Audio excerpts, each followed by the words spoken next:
Jadi saya ingin mengatakan begini, naturalisasi yang kami lakukan sekarang itu tidak membunuh pembinaan.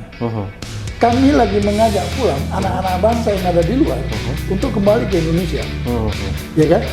Tanpa membunuh talent-talent yang ada dalam negeri. Kenapa sih?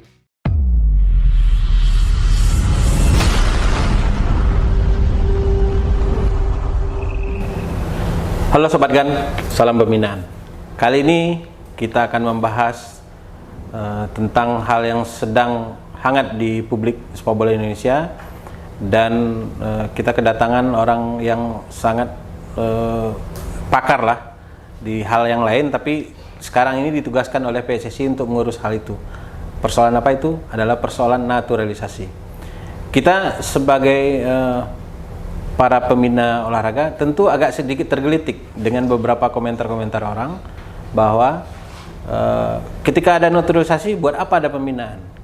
Itu sebenarnya banyak hal yang bisa kita perdebatkan dalam hal kepentingannya, perdebatan dalam hal apa sih esensi dari naturalisasi ini, dan sebenarnya naturalisasi yang kita lakukan kali ini itu seperti apa.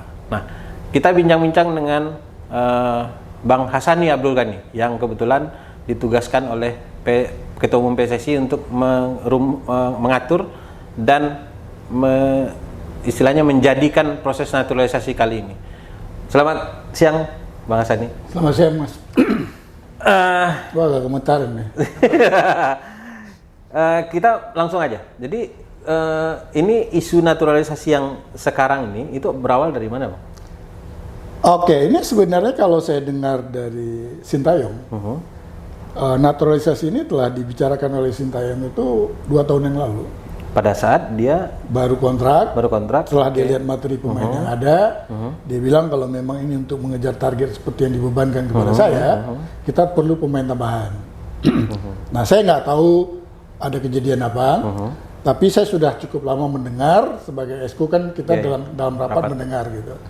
Lama-lama saya bilang ini kok nggak pernah terjadi, maksudnya kok naturalisasi ini kok nggak terjadi, ini hanya jadi barang omongan doang. Nah, satu hari di bulan November, waktu tim senior dan tim U20 berangkat ke Turki, itu Pak Ketum kembali membicarakan naturalisasi ini depan media. Di situ saya singgung, Pak, naturalisasi itu masih jalan. Oh ya, tapi ini kan atas permintaan dari Sintayong untuk memperkuat timnas kita. Terus bagaimana Pak? Wah, ini memang kita nggak mudah. Ini tolong Pak Hassani bantu ya. Oh siap. Saya bilang gitu. Tapi dengan cara saya Pak ya, apa itu? Ya saya nggak mau, saya akan kontak orang-orang di Eropa supaya untuk memperlancarkan. Karena begini, kalau federasi yang berhubungan langsung, itu kan mungkin ini yang menghambat selama ini nggak mulus. Jadi kita kan manfaatkan, saya bilang mau Pak Ketum gini lah singkatnya, biarkan bule ngomong mau bule, kita terima hasilnya aja gitu. Nah itu kira-kira cerita yang saya tahu. Nah ini yang abang tahu latar belakang di sebelumnya itu, tadi kan udah disampaikan bahwa ini adalah permintaan dari Sintayong. Nah di luar itu ada informasi lain nggak Bang? Kenapa harus naturalisasinya seperti ini, dan ini bisa bergulir sampai sejauh ini? Oke, kalau menurut Ketum ke saya, kita federasi tidak akan menaturalisasi kalau tidak ada permintaan dari Sintayong. Nah, karena Sintayong kita bebankan untuk ada target. Nah, untuk mencapai target itu Sintayong minta bantu federasi izinkan untuk naturalisasi. Cuma menurut dia, dan ini mungkin diterima, dia menaturalisasi bukan pemain yang tidak punya hubungan darah dengan Indonesia. Dia mengkhususkan pemain yang punya darah. Kenapa? Alasannya, saya juga ikut setelah saya dilibatkan, saya pelajari dari sisi statuta FIFA. Ada artikel 7 itu menyatakan pemain yang tidak pernah bermain di Indonesia itu tidak dibolehkan untuk membela timnas, kecuali dia mempunyai ikatan darah, ada hubungan darah dari kakek, nenek, ayah atau ibunya. Hubungan darah atau pernah lahir di sini? Bisa lahir di sini dan hubungan darah. Kalau lahir itu udah automatically. Tapi ini yang tidak lahir di sini, nggak pernah besar di sini, nggak pernah tinggal di sini, itu tidak bisa. Kecuali Punya hubungan darah. neneknya, Atau orang kakeknya, ayah ibunya lahir di sini dan pernah tinggal di sini.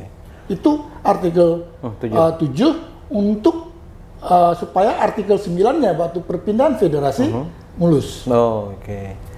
Jadi itu yang menjadi ini kalau nggak salah baru ya? Artikel ini Baru.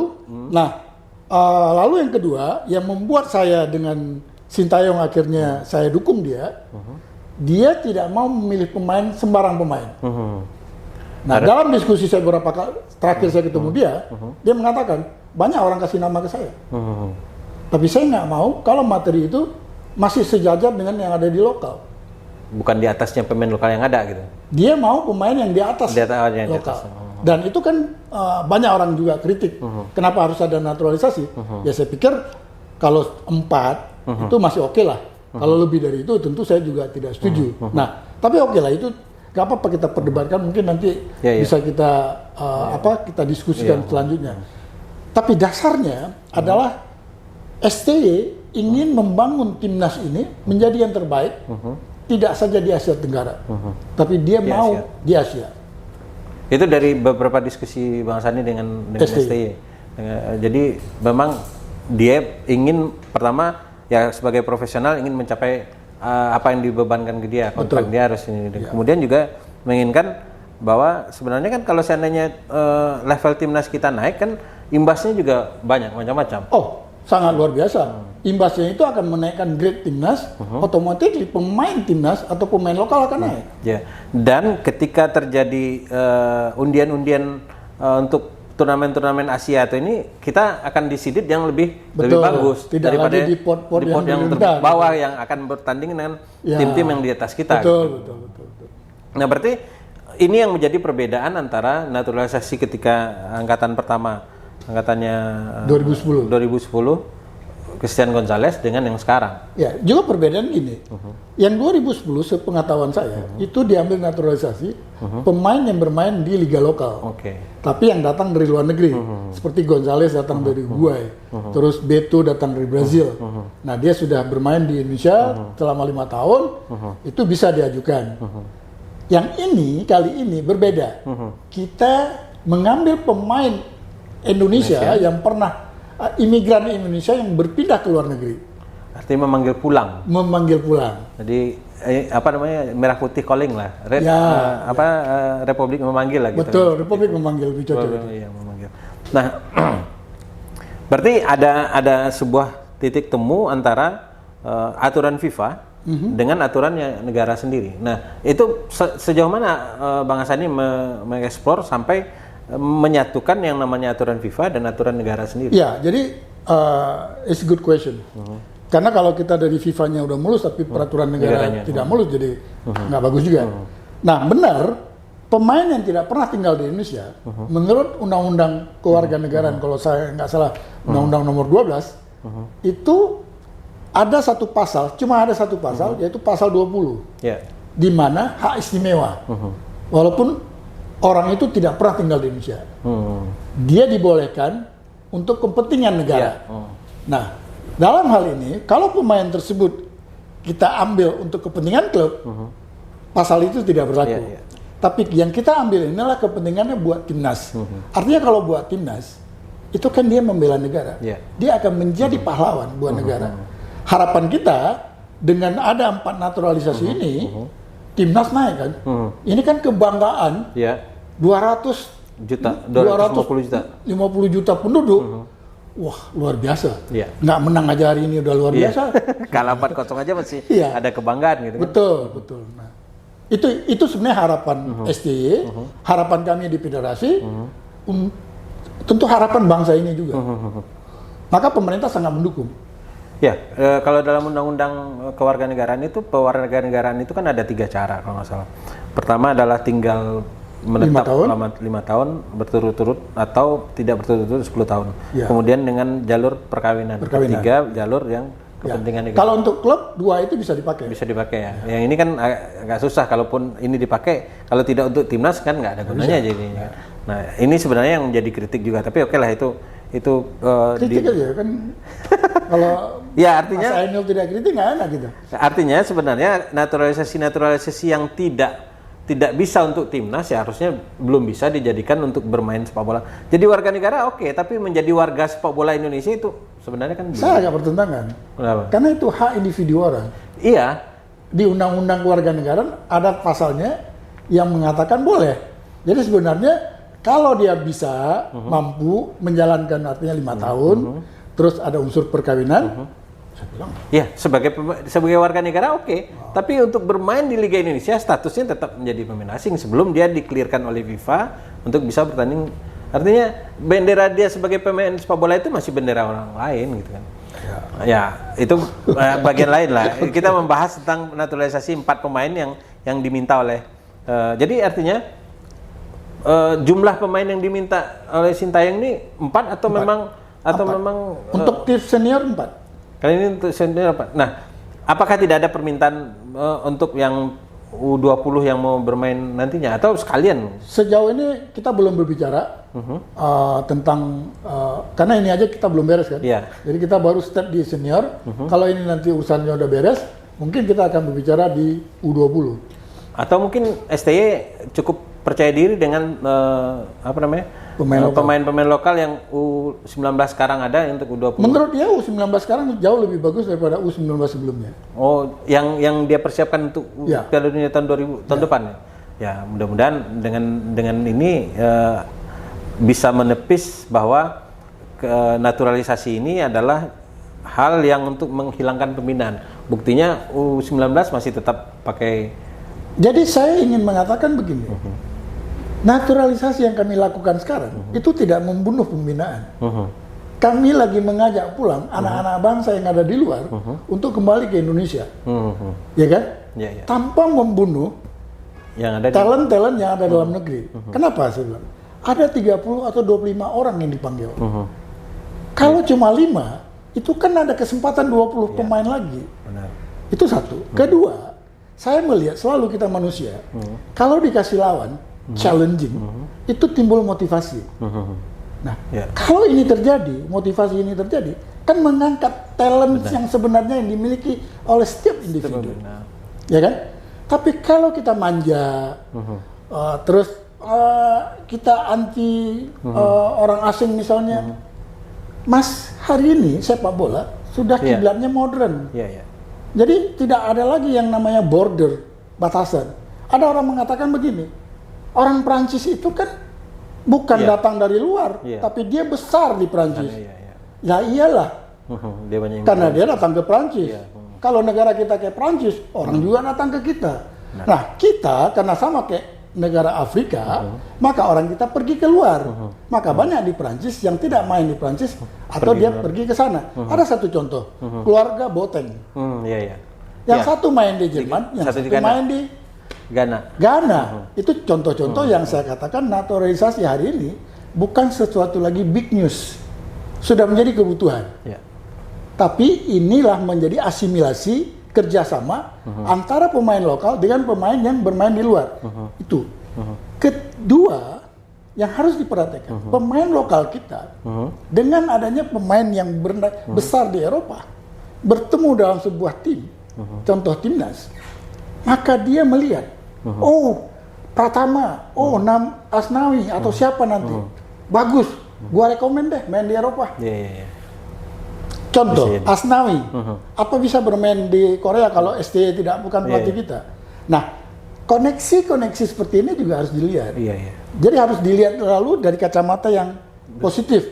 Nah, saya yakin ya, memang kalau memang ada pemain lokal yang saya setuju dari awal dengan STY, kami tidak mau mengambil pemain ini kalau tidak levelnya di bawah pemain lokal. Karena di kita banyak sekali Iya. pemain. Kalau ada pemain ini yang lebih bagus, kenapa kita ambil dari luar kan itu Betul. pertanyaannya kan? Dan memang kalau kita mau ambil di semua posisi. Iya. Tapi itu nggak fair juga. Makanya sekarang kita ambil, Coach Sintayong mengatakan begini, saya mau ngambil dengan kualitas yang saya mau. Kan banyak pertanyaan, kenapa nggak Anda ambil striker? Kebetulan pemain turunan Indonesia Tidak ada yang serius. Tidak ada yang memenuhi standar dia yang di posisi striker. Rata-rata pemain Indonesia yang bermain di luar negeri Banyak di posisi belakang bagus-bagus. Itu satu. Yang kedua, saya juga melihat pandangan saya sebagai orang awam. Kalau di belakang kita bagus, contoh kemarin kita di Piala AFF, kita menang, tapi kita banyak kebobolan, ya kan? Nah, kalau nanti kita kan ke depan nggak lagi berbicara tentang Asia Tenggara, kita tidak bicara lagi Vietnam, kita tidak lagi berbicara Thailand, tapi kita sudah berbicara Tajikistan, kita sudah bicara Uzbekistan, kita sudah bicara Timur Tengah. Kalau pemain Eropa ini contoh kalau hari ini gol ya, ada Sandy Walsh di kanan, ada Elkan Bagot, ada Jordi Amat, ada Sen Patinama di belakang. Ketemu tim Arab, adu-adu body, adu bola tinggi, berimbang gitu, ya kan? Tinggal di depan bermain dengan skemanya Coach Sim. Dan tidak akan juga mematikan Pratama Arhan dan si Asnawi karena umur mereka jauh berbeda. Itu sampai kedua kan mereka bisa rubah posisi. Karena gini, Patinama sama Sandy Walsh itu bisa bertukar menjadi gelandang bertahan segala macam. Tinggal kepentingan dari lawan aja. Itu strategi tentu STY sudah melihat. Dan kita juga ingin membuktikan bahwa memang kalau saya berpikirannya lebih jelek terhadap pembinaan ini adalah bahwa kalau seandainya berhasil dengan cara seperti ini, memang berarti ada masalah dalam pembinaan kita. Saya nggak mau bilang, tapi kan kita selalu kan kalau tidak ada challenge, kita menganggap kan, maka orang kan tidak akan bisa sukses kalau sudah dia berada di comfort zone. Dia nggak ada lawan lagi gitu. Karena di video kita sebelumnya di channel ini juga bahwa kita pernah membahas naturalisasi dan saya sendiri mengatakan bahwa naturalisasi itu terjadi ketika kita gagal melakukan pembinaan dan itu memang terbukti. Kalau kita berhasil melakukan pembinaan, kita sudah di level Asia. Itu aja sih ininya pembuktiannya yang kalau simpel. Lihat dari penggemar sepak bolanya ya. Iya, penggemar toh akhirnya kita lihat aja secara real bahwa ketika di AFF kemarin kita tidak bisa menang dalam tanda kutip dengan 3 negara itu, Vietnam, Singapura dan Thailand. Ya, Vietnam kita cuma 0-0 kita. Singapura kita menang melawan 9 pemain. Itu menurut saya itu belum menang gitu kan. Dan lawan Thailand udah jelas kita kalah kan. Nah, artinya ini yang harus kita sadari dan ini butuh waktu. Nah, mudah-mudahan dengan cara naturalisasi ini bisa membuka mata orang kita dan si saudara-saudara kita juga yang yang sedang di perantauan itu, yang dulu pernah berdarah Indonesia, aware dengan bahwa ayo Indonesia ini harus kita bantu. Saya tidak setuju, Mas Alfred, kalau naturalisasi dilakukan seperti kita pernah dengar kemarin ada proyek Brazil, ngambil pemain Brazil yang tidak punya hubungan segala macam. Mas Hasnul, saya baca sejarah kenapa peraturan FIFA mengeluarkan pemain ini tidak boleh membela negara. Kalau dibolehkan di seluruh dunia, Brazil semua. Karena itu pernah terjadi. Di hampir seluruh tim-tim yang ikut Piala Dunia ada Brazilnya. Ada Brazilnya. Jadi FIFA sendiri aware tentang ini. Nah, kita pun nggak mau mengulang itu. Tapi karena kemarin dikatakan saya setuju dengan filosofi yang dibangun oleh STY dan disetujui oleh ketum, kita mengajak pulang pemain-pemain lokal. Cuma persoalannya lagi waktu kita ajak ini tidak semua pemain mau. Nah, itu menarik juga sih. Agak menarik juga ketika perbedaan di proses naturalisasi kali ini adalah mengajak yang namanya agent pemain. Kan ada juga mengatakan bahwa kenapa harus pakai agent pemain? Apakah kita nggak bisa? Kan kita tahun 2012 itu pernah memanggil pulang berapa orang ini selama bukan memanggil pulang ya, naturalisasi yang toh akhirnya nggak pakai kan. Nah, tanggapan Bang Hassani dengan itu? Tadi saya kan di awal udah saya bilang, saya begini, kenapa selama ini udah katanya 2 tahun kok nggak jalan-jalan? Terbukti, waktu saya kirim dokumen ke federasi itu sudah punya dokumennya si Sandy Walsh sama si Jordi Amat. Artinya pemain ini sudah pernah dikontak. Kenapa tidak ada respon? Ya kan? Saya belajar ini kenapa kami pakai agent? Supaya kalau agent ngomong sama agent, dia udah tahu. Istilahnya sesama PPD tidak boleh mendahului. Ya kan? Ya, saya pakai strategi itu.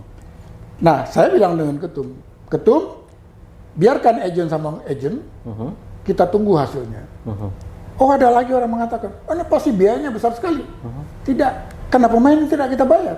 Kita hanya bayar jasa agen doang. Dan itu sangat tidak besar. Sangat tidak besar untuk ukuran kita ambil mereka. Nah, hasilnya, setelah saya pakai agen, kebetulan saya pakai agen besar. Dia, kenapa dia bantu? Karena juga kita pernah bantu dia dulu.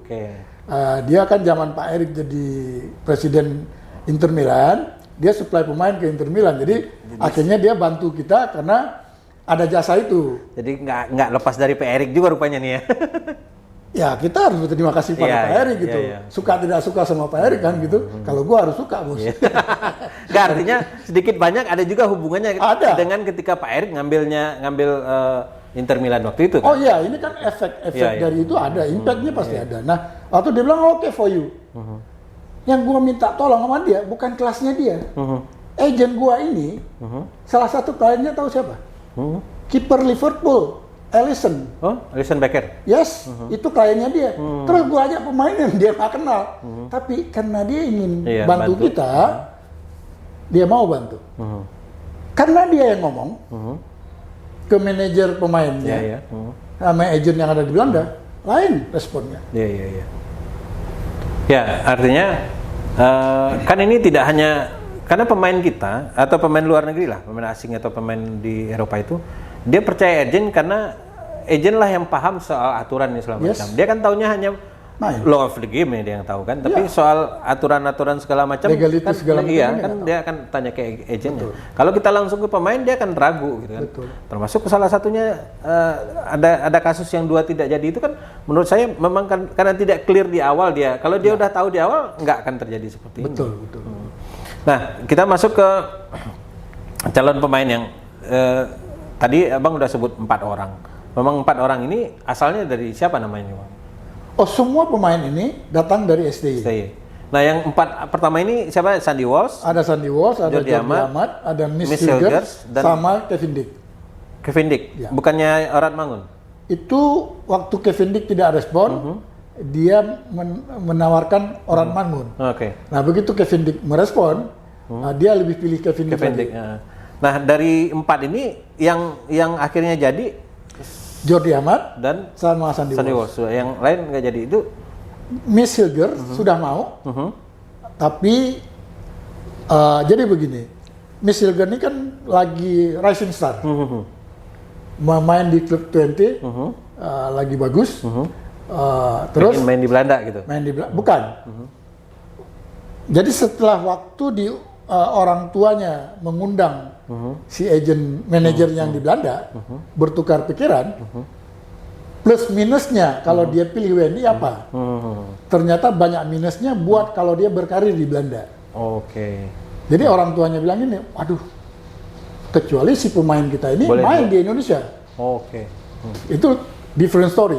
Karena dia berkarir di Belanda, banyak kali yang minusnya.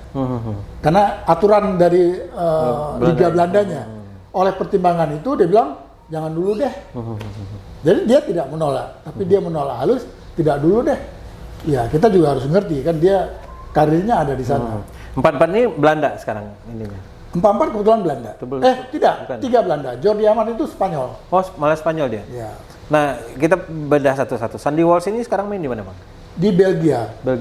Klubnya saya lupa nama, tapi di Liga nomor 1 Belgia. Liga utamanya Belgia. Betul. Nah ini sama Jordi Amat sama. Belgia juga. Belgia. Nah ini hubungan kalau Sandy hubungan dengan pasal artikel 7 itu apa? Sandy itu neneknya lahir di Purworejo, kakeknya orang Surabaya. Oh berarti dua-duanya ini dong. Klop. Apik lah. Nah dia Belanda. Jadi warga negara Belanda. Orang tuanya pindah ke Belanda, jadi warga negara Belanda. Ibunya jadi dari ibunya. Dari ibunya. Ayahnya Sandy Walsh orang Irlandia. Orang Irlandia. Oh jadi ada bulenya separuh Indonesia gitu. Yang menarik, Irlandia menawarkan warga negara kepada Sandy Walsh, Tidak diterima. dia tidak mau, dia milih Indonesia. Ternyata dia lebih dekat sama kakeknya. Oh, gitu. Nah, Sandy Walsh ini, ini menarik.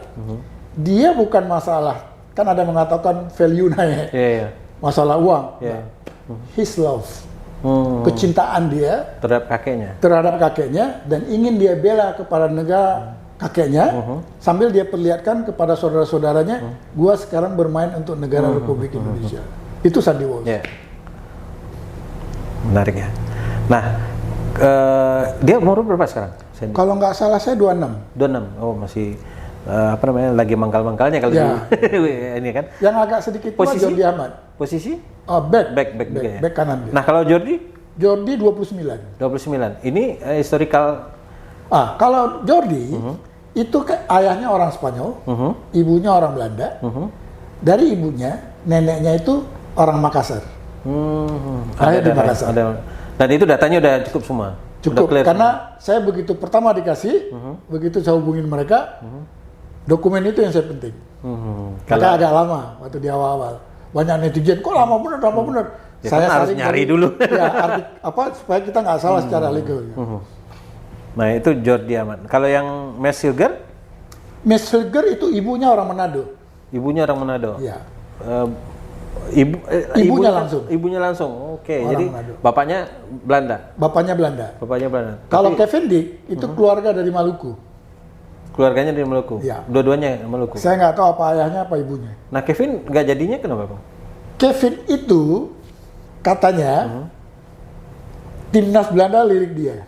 Oke. Jadi kemungkinan dia dipanggil ke timnas Belanda. Jadi makanya dia agak ragu-ragu. Ragu-ragu gitu. dulu ya. Oke. Dan kelemahan kita adalah kita tidak mengenal Dwi Warga negara. Belanda juga tidak mengenal dulu Iya, warga negara. jadi susah juga kan dua-duanya. Agak susah. Kecuali kayak Ya karena kita dijajah Belanda juga, jadi kita hukum Belanda kita ambil. iya. Kalau Brazil kayak kalau nggak salah bisa dua Di luar Belanda, seperti Italia, Spanyol, Bisa. Prancis, Inggris, boleh. Nah, berarti si Amerika juga Jordi bisa. Jordi Dua- bisa. Dua warga negara dia. Tapi di kita nggak bisa kalau dia. Ditanya nggak bisa. Dia harus Kalau Indonesia memberikan, Oh iya. wah banyak. itu kita. pemain. Nah, berarti dari 2 drop sekarang masuk yang satu lagi. Nah, dari 2 drop, saya akhirnya bertemu dengan CSTY minggu lalu. Saya bilang bagaimana? Apakah kita udah cukup dengan 2? Dia bilang kayaknya kita mesti replace yang 2 ini. Maka sempat timbul waktu itu Tijani. Tijani pemain bagus itu. Iya, ya. Tapi saya punya feeling ini berat ini. Karena di Belanda, karena pengalaman Miss Hilger kan. Benar, waktu saya kontak, langsung orang tuanya bilang belum mau. Ya kita maklum. Iya, iya. Oke, saya bilang Tijani juga nggak oke. Maksudnya tidak memberi yes gitu. Oke, gini waktu kata si SCY, akhirnya dia timnya bekerja, dia kasih nama ke saya ada 3 pemain.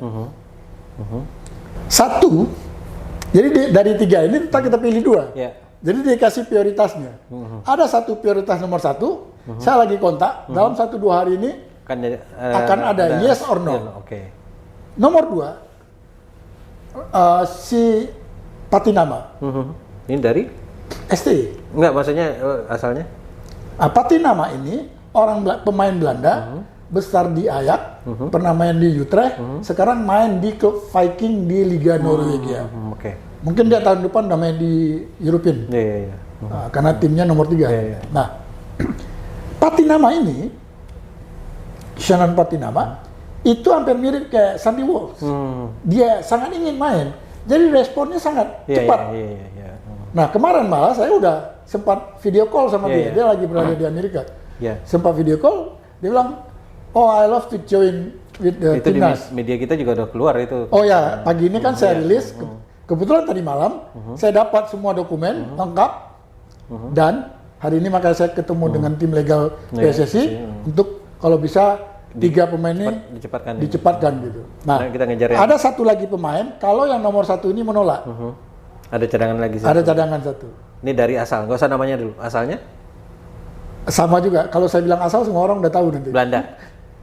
Tidak Belanda. Tidak Belanda. Oh, oke. Dia bukan pemain Belanda, tidak bermain di Liga Belanda. Orang tuanya atau kakeknya Orang Indonesia. dari? Nggak tahu siapa, pokoknya dia turunan Indonesia. Kalau nggak gitu nggak ada penasaran. Iya, makanya. Nah, apakah tidak Ini ada kan kita harus buat kayak sinetron. Iya, makanya tidak ada keinginan STY untuk ngambil satu aja misalnya kalau memang mau mengejar ini dari yang U19 atau 20. Ada bos, itu mungkin di episode berikutnya. Oke. Ini dia lagi ngejar untuk kebutuhan senior. Oke Sobat Gan, siapa satu lagi pemain yang menjadi incaran STY yang belum ketahuan namanya? Tunggu di diskusi berikutnya. Salam pembinaan.